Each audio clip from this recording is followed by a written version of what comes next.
everybody, and I'd like to thank AIOS for giving me this opportunity.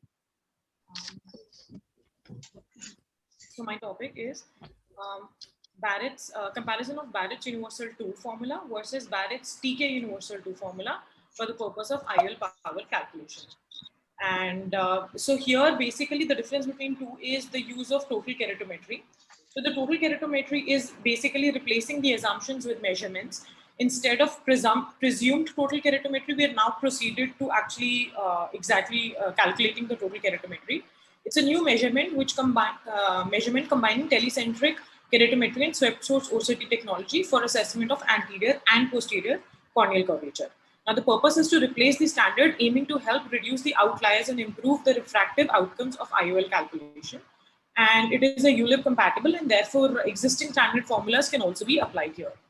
So basically, what this IOL Master 700 did was they use a swept source OCT type, and they measure telecentric 3-zone keratometry for the total keratometry measurement, where the posterior 3D points were measured, and therefore exact calculation was made.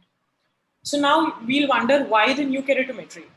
So because there are various studies which have proven that comparative to only anterior, presumed posterior is better, and then total keratometry is further better than presumed. So, for instance, Koch et al., they showed that the anterior corneal axis can be considered different from the posterior axis of the toric, resulting in a different total corneal astigmatism. Their study concluded that the measurement of IOL calculation with presumed was better than that of just anterior. So there are various studies. This is a Sabini study which also showed that posterior corneal astigmatism exerts a higher influence on the expected astigmatism.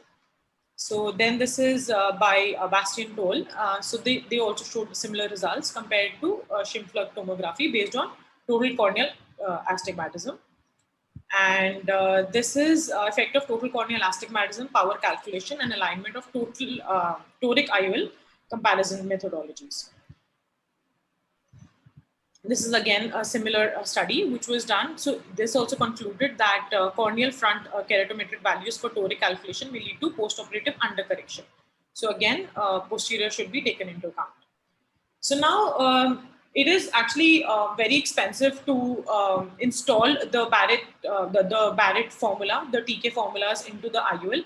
So my study was basically designed to actually see if it was actually worth it. For my study was done on spherical IOLs, so it was worth it for the spherical IOL cases.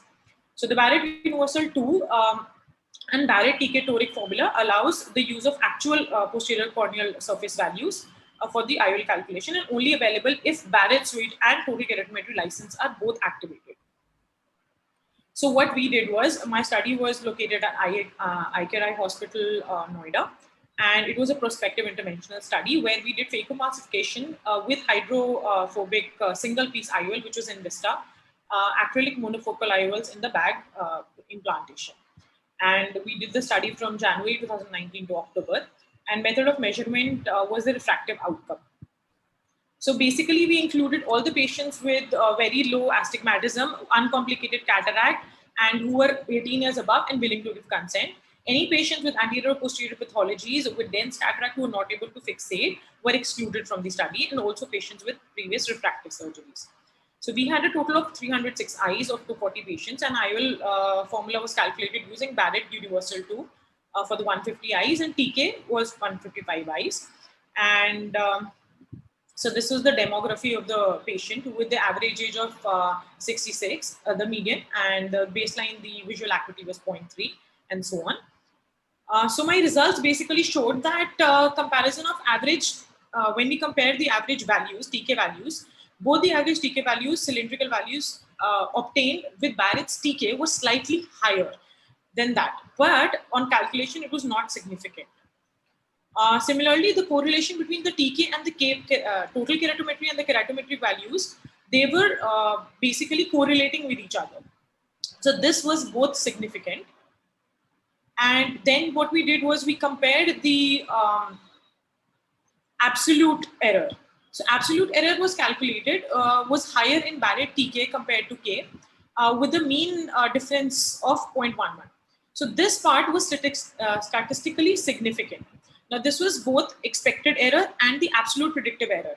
So the absolute predictive error was after subtracting the expected error and the actual error that we calculated. So this is how we got the absolute predictive was higher. So we divided them into different categories, and what we saw was the point. Doctor, sorry, time's up. Okay, I'm just finishing. So basically, all throughout the history, there have been improvements in the calculations. And so what we concluded was that Barrett's Universal 2 was effective as Barrett's TK for the spherical IOL calculation. And so in future, we'd like to actually conclude it, compare it for the toric IOL formulas and also with other IOL formulas. 1 minute for question and answers.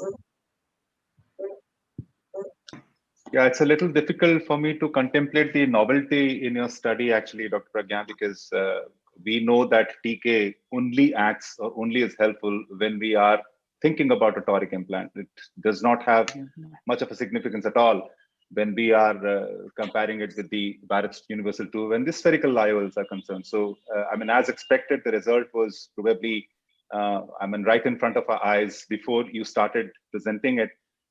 Should we have known that you have done it only based on spherical IOLs? That's the only point I would like to make. And TK does not measure the posterior cornea. It actually measures the anterior cornea and measures the pachymetry at different locations. It just subtracts the pachymetry value from the anterior surface values to give you that value at that precise location on the posterior surface.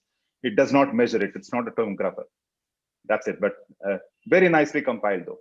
Thank you. Sir, actually, we started the study in January, and this the IOL Barrett formula, the TK formula, came out in the end of 2018, and my study started in January. So it was the very beginning where we wanted to establish actually the efficacy for, if we should actually get it. And obviously, my next step was toric, and I've already started it, and I've already compiled the results. But for this conference, I did not have it ready then. I also have the comparison results with other formulas. They're also ready for publication. But again, for this presentation, I did not have it ready then. Now I do, because it's had a We would be waiting to see those results, Dr. Pragya, sincerely. Yes. Must say so. Thank you.